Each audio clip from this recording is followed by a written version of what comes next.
Welcome back to another episode of the SRU podcast with me and my guy Will Royal. How you doing today, Will? We've had better days just because of what happened last night. You and I can both agree on that. Yeah, We we we both took two heartbreaking losses. hey, First I time took two back to back. yeah. First time Bama's lost an SEC game this year. We lost to Tennessee. Arkansas lost to A&M. We're now one game ahead of A&M for the SC regular season title. And I mean, with Bama, it's pretty cut and dry. We just didn't look good last night. Yeah, Um, Turnovers killed us. We had 19. They out rebounded us. I mean, I don't know what more you want me to say, but I mean, Brandon still looked good. He still yeah. got 15 points and still a double double, but just wasn't enough. And Tennessee is a hard place to play in. Y'all did have a pretty bad shooting game last night. We can, if you want to look at the stats. Yeah, we did go. But, I um, mean, we did go 35% from the field, so that doesn't really help. yeah, from what I saw, I watched like the end of the game. Um, your team didn't shoot as well at 3-point line that like y'all usually do. You shot 9 for 24. And Tennessee's not a team that scores a lot of points, but they do play good defense and allows the other team to score probably the most points, least amount of points they scored in the whole season, like they did to Alabama. But Tennessee, they have a problem where they don't score enough for where lower end teams come in and beat them, like we've seen two of the past few games that they've played. We'll talk about one later. And Tennessee didn't shoot well at all this game either. They shot for 36.5%, in the field goal percentage and shot 26.1% beyond the arc. Tennessee, they're one of those teams where they can either have a really good game and stop the other team from scoring as many points as they usually do in that season, or they have a game where they don't score that many points and a regular team score the same amount of points that they usually score each game and ends up getting over the hump and beating Tennessee. So that's what's Tennessee's problem been in the SEC play this year. And I feel like that's what happened last night. They stopped a really good scoring team from scoring a lot of points like they usually do and took away their best attribute as a team, and that's the 3-point shooting for Alabama. I don't know if that's how you feel the same way, Will, or not. Yeah, it's fairly similar. I mean, our starting center Charles Bediako was injured going into this game, so and Vegas even had us as underdogs. That we were a 3.5 point underdog, believe it or not. But I didn't expect us to go undefeated in the regular season. Granted, make it this far. And also first time in 20 years we're the number one team in basketball. Yeah, like I said, Um, Will, it's a number one curse. and we'll talk about that in a second. But I mean, I don't really have much else to say. That our next two games are pretty easy. It's Georgia and South Carolina, and then kind of harder towards the stretch. The last three games of the season, it's Arkansas, Auburn, and Texas A&M. So who knows? I still think we are going to finish conference as regular season champions. I think we'll make, if learn from our mistakes here, we'll do good in the conference tournament, and then I think we'll still end up with a number one seed. Yeah. Well, we will see. We will see. So, since we talked about your team, it's time to talk about mine. It's only So, fair. what? It's only right. So Arkansas did take a L to Texas A&M last night. Well, it wouldn't be last night when y'all watching on Wednesday night. Um, Nick Smith had his second game back. His first game was against Mississippi State, where he looked. Oh, he still looked rusty that first game back, but we played well when he was on the court. Last night he only played like 4 minutes. He's still trying to get into the groove of things. Hopefully, he could get back to the Nick Smith that we expected for the Alabama game. We have like two, I would say, lower end SEC teams coming up. We have Florida, which their best player just got injured at a good time for Arkansas because honestly, Colin Castleton is all of Florida's team when it comes to defense and offense. He leads them in scoring, and he's really good on the defensive end, guarding the paint. So this will be Florida's first game without him, full game without him, and it could actually help Arkansas get back on track and have a great February like we usually do since Musselman's been our coach. But let's not talk about that. Let's talk about this Texas A&M game. Arkansas struggled. Well, we had a very Arkansas type game.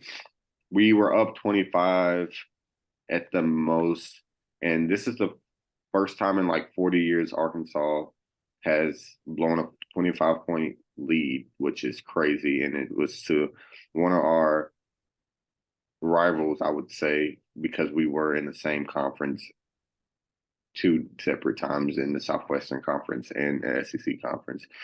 But Texas A&M had a good game. They didn't let Arkansas drive down low, and they did what they do best. They put teams in foul trouble and get to the free throw line. I'm pretty sure they're the number one team in the nation when it comes to getting to the free throw line, where Arkansas was that team last year. Texas A&M is that team this year. And they scored 50% from the three-point line, 35% from the field to Arkansas's 31% from three-point line, and 44% from the field. Texas A&M did a great job shooting 22 free throws and hitting 81% of those, or 82%. So all I gotta say is Texas A&M was a better team last night, and it showed. Yeah, I agree. Yeah, no, I agree. Arkansas, the Nick Smith injury did kind of derail them, and I think they're getting right back on track. Hold on, if I can pull up these notes here on my phone. That's not anyway. Yeah, and obviously this with ties in with Bama's loss. Texas A&M is now one game back in the conference. Bama's 12-1. A&M is 11-2. I don't think this is what people had in mind when they said Alabama and Texas A&M are gonna, be head to head. What we all thought that was gonna be football, but Yeah, I was just about to say that. Everyone would have thought you were talking about football if you said that. But no. I don't really have much to say because I didn't watch this game. I kind of just stopped watching basketball after Bama. Yeah, I don't blame you. So, like you alluded to earlier, the number one curse is a thing, and we saw it earlier in the week too with Purdue. Yep. Which brings us to next point. Purdue losing to Northwestern over the weekend, and then earlier today, on Thursday night, they lost to Maryland.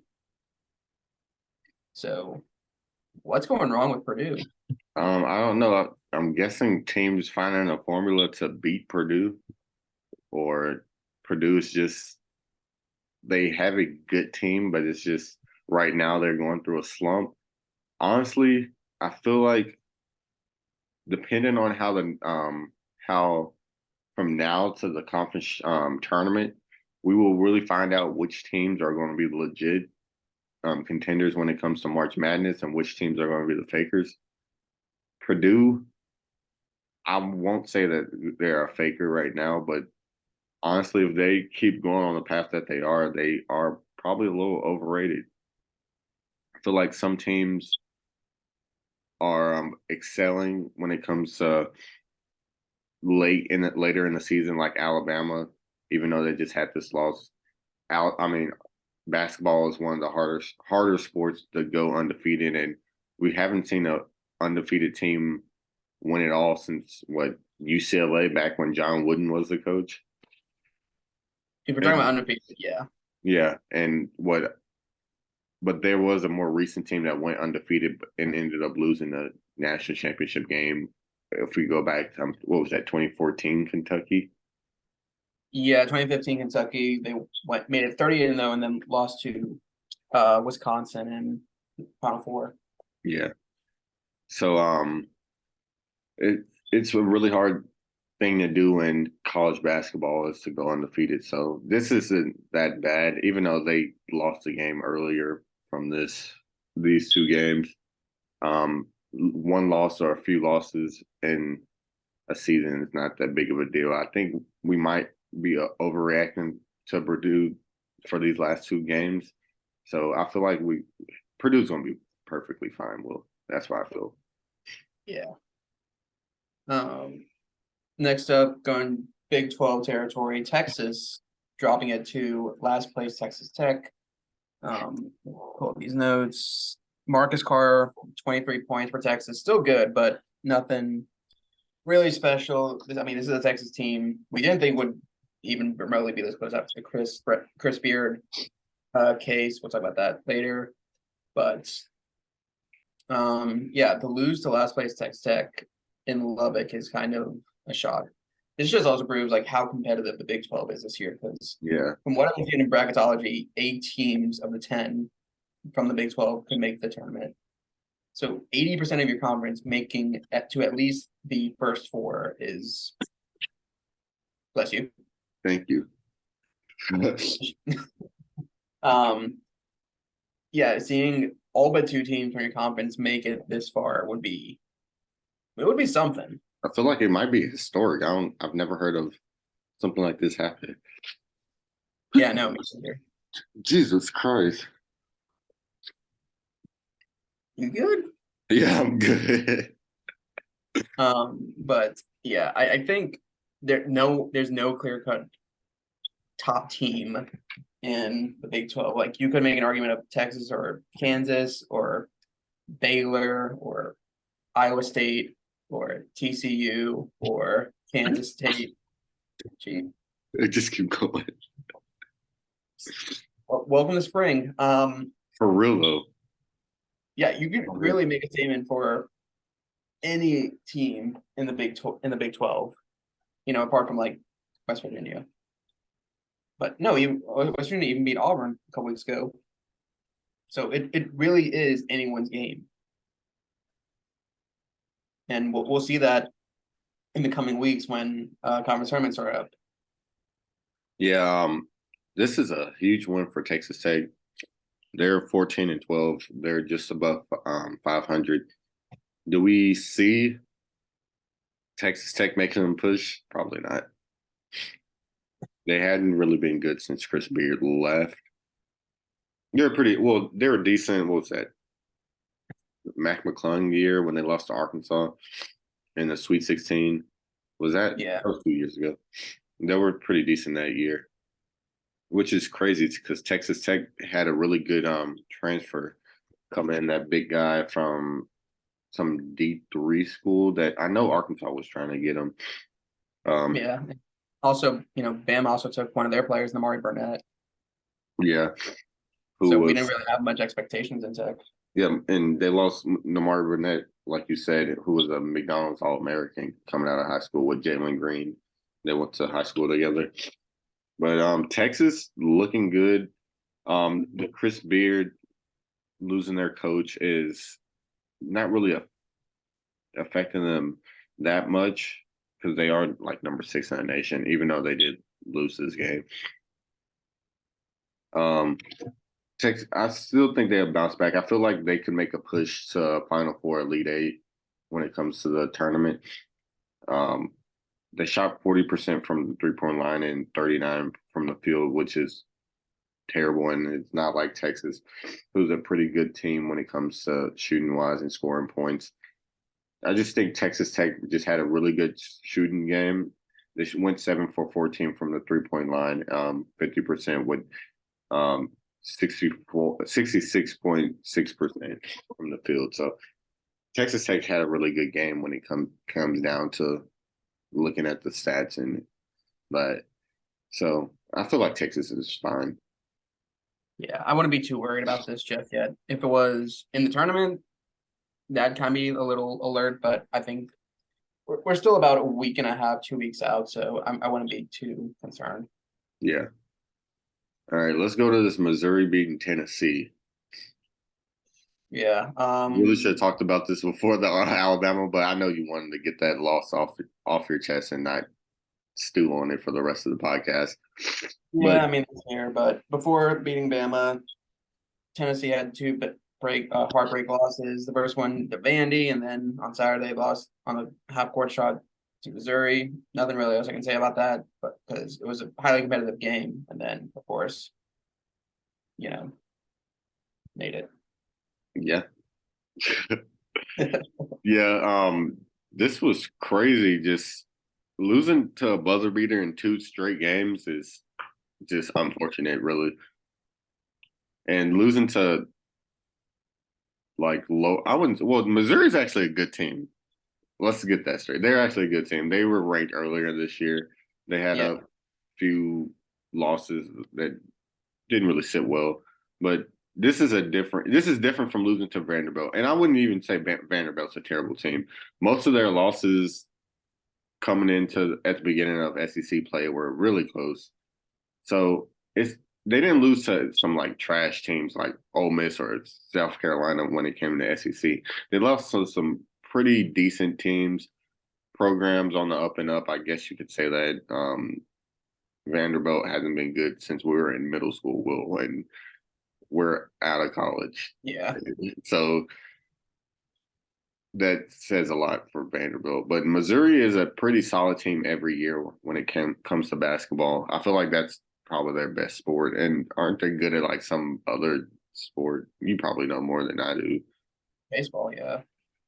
Missouri being good at Oh, that's baseball? talking about Vanderbilt because No, no. Missouri, Aren't they good at like some like random sport? probably. I know a lot of people are talking to them. They could be a dark horse come football season All right, because let's not even get into that with their nerd boy Eli Drinkowitz. But yeah, this is a honestly this is a bad loss for Tennessee just because the way they were like number 3 in the nation, ranked number 3 like a few weeks ago, mhm, and now they're falling back. That Alabama win really helps them probably keep them in the top 10, maybe. Well, yeah, keep them in the top 10 because what they even drop out the top 10 after the Missouri loss, which was what was this? Yeah, Saturday, and the rankings came out that Sunday. So yeah, they had to stay in the top 10. I don't know who does Tennessee have coming up. Let's see. yeah. Let's. I know they have us coming up soon. Yeah, they have us coming up at the end of February, but they have Kentucky, Texas A&M, and South Carolina, and then Arkansas. So their next 2 games are pretty tough. They have a Kentucky team this weekend, and that's when I'm pretty sure that's who they lost to earlier in the season, if I'm not mistaken. Yeah, they lost to Kentucky earlier in the season, but Tennessee just honestly, Tennessee is. I feel like they're more of a faker than one of those teams that's just having a bad stretch because they don't really score that many points over 50 points. Yeah, Other but than other than this game where they scored 85 points, which is unbelievable for any college basketball game team. I feel like college basketball usually around the 60, 70 range when it comes to points in a game yeah. for at least a good game. What do Yeah. you have to Speak say about this game, Will? the Missouri. I mean, there's really nothing else. Like I said, super competitive game until it came down to the last second. So, yeah, I'm watching Memphis right now, and they're up by 4. So they blew the lead. Yeah, so that's the most Memphis thing that can happen. Unfortunately. Yeah. Let's talk about this next game, Marquette versus Xavier. I really put this game down because this is 2 Big East teams going at it. And the Big East has been very competitive. This game was, I really put this game so we can talk about the Big East some more because we talked about it last week. And what Providence law, oh, well, they beat Creighton. Creighton, who did they beat this weekend? Who did they beat Saturday? Or was it Sunday? It was Saturday. Dang, dang. We were just talking about this before. Oh, yeah, they beat UConn, which is another good Big East team. Um, and we have this game, Marquette beating Xavier.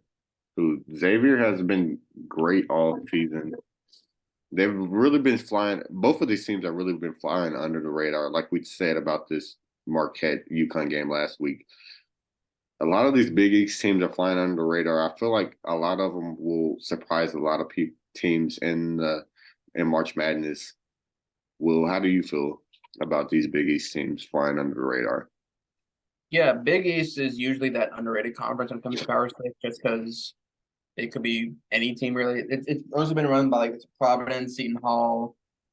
This year Creighton, they were a top 10 team at one point. UConn, like a top, I think they were a top 5 team at one point. I remember we Um, were calling UConn the best team in the nation at one point this yeah, season. just behind the likes of Adama Sanogo. But I mean, one of these teams I think is going to make it far in the tournament. Who it's going to be? Usually, I have when I make my tournament, I usually make Providence my dark horse. Um, Most of the time, it doesn't work Honestly, out, but I think we could see possibly UConn, even though last year when they were tournament, they lost in the first round to New Mexico State. Um, we'll talk about them later in the episode. yeah.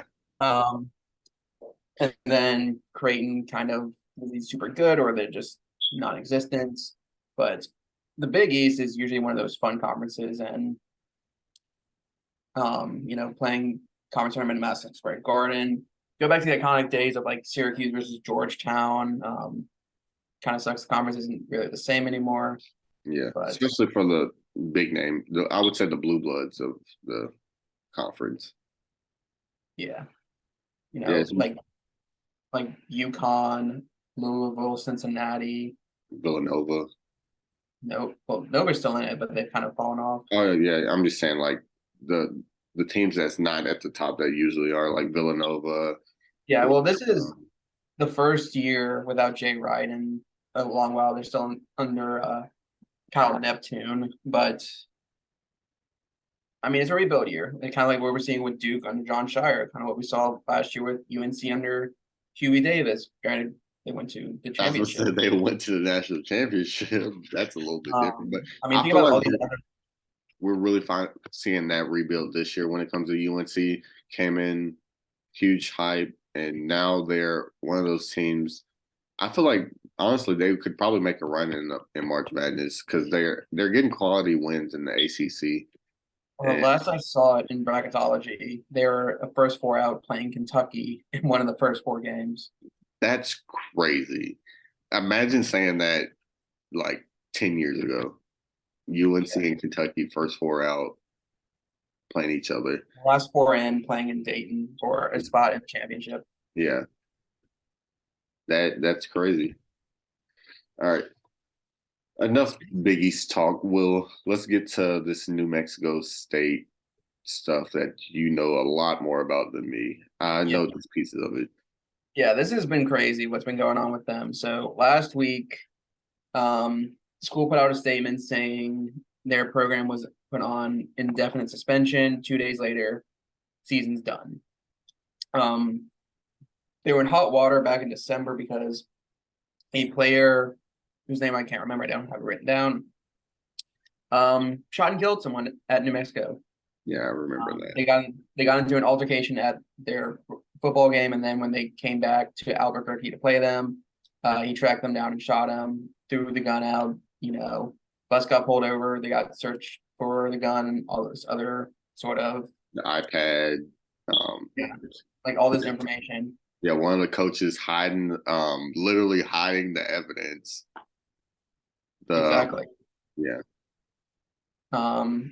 Flash forward 2 months and same sort of scenario.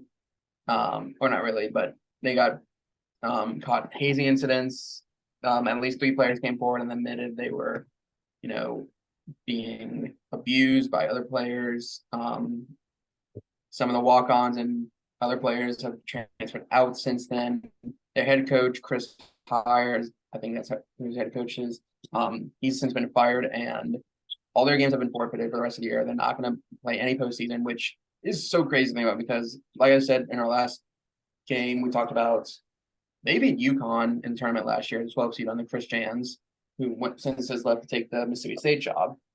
But it's so crazy to think that all this has fallen apart. They were in last place at before all this in the WAC, a conference they've dominated for the past decade, and now they may not even be able to play for who knows how long, like while this investigation is going on. So like it probably would be probably won't play this. They'll probably play next year. Probably have like a probably 2 year ban from postseason play. Something along those lines, yeah. Yeah. Um. Hopefully they have a. Hopefully the university lets them have a team next year. Yeah. But But the commissioner of the WAC came forward and said, talk to the other presidents. This is the best, not the best solution, but it's probably the more realistic one. So they will yeah, not be. They're not even playing in their conference tournament. Like their season is completely. done. They have lost the remainder of their games. This season does not exist. Yeah, that's crazy. Honestly, I can't even compare it. What would you compare this to? I don't even know. Like, Yeah, like honestly, I can't even think of something to compare it to because it's just a crazy incident.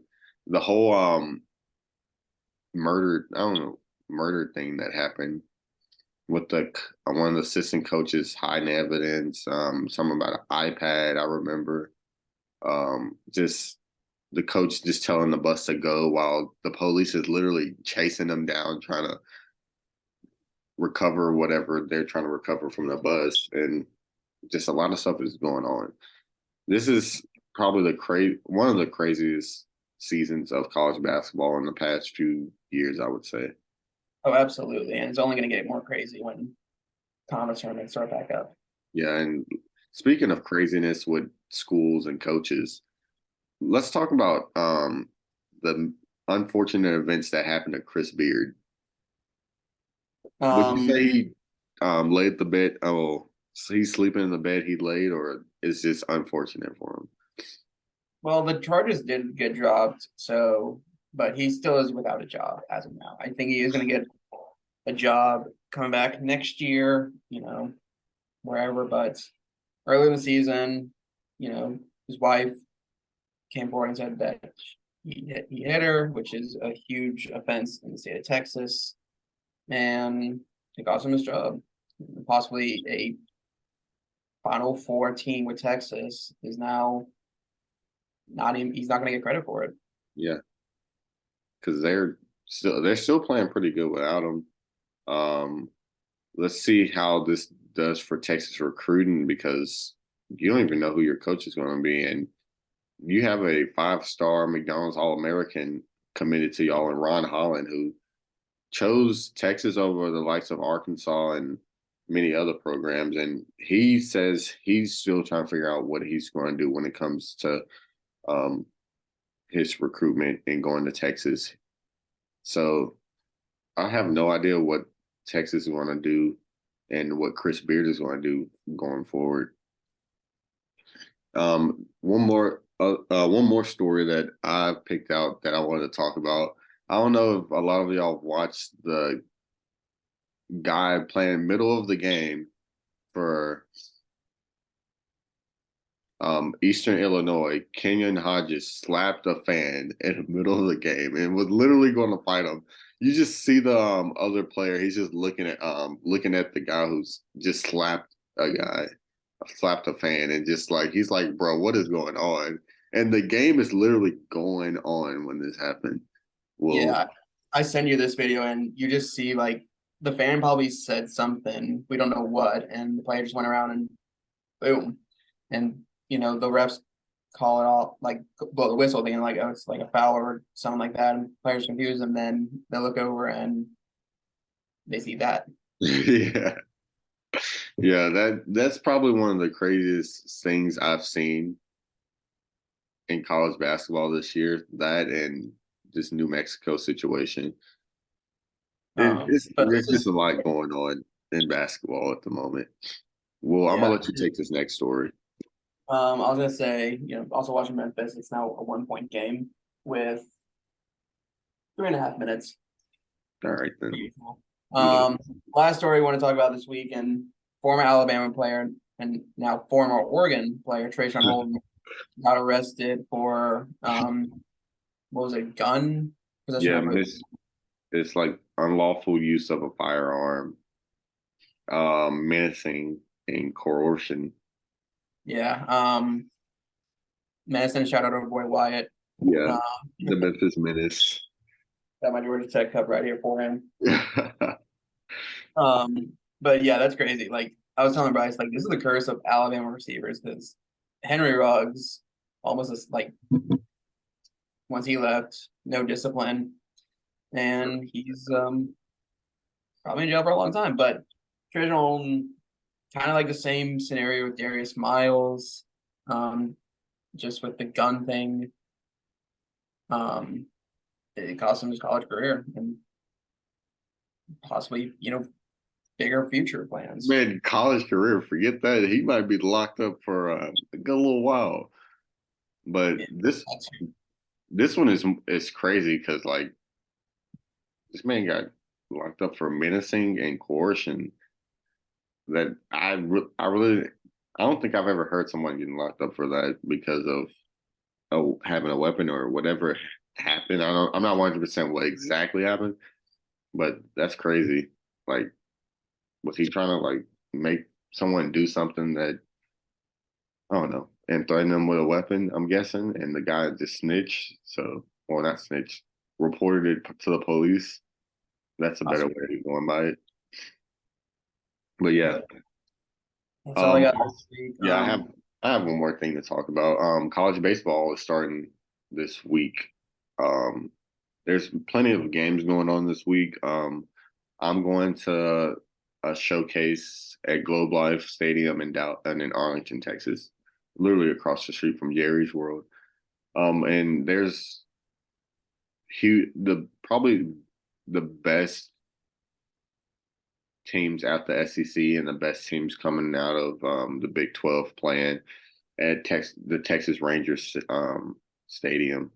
It's Arkansas, Missouri, and Vanderbilt from the SEC, and it's Texas, Oklahoma State, and TCU coming out of the Big 12. So good 3 days of fun baseball. I don't know if I'm going to Arkansas Texas game tomorrow, but I'm definitely going to TCU Arkansas game with our boy JP. So I will probably have a few clips of that next week. Probably have a few videos of that. Probably post it on the YouTube. So have that. Will, what do you have planned for this weekend, sir? Just really watching college basketball. Football season's done, unfortunately. Unfortunately, we have to bear the witness of a new dynasty with Kansas City. No one's happy, but we still got college basketball. Yeah, we do. All right. Well, Memphis is now losing, so I think it's best we end the episode before things get Yeah, worse. on that note, yeah, we can. Thank y'all guys for watching. Make sure you like, comment, and subscribe and turn your post notification. And see you next week. Deuces.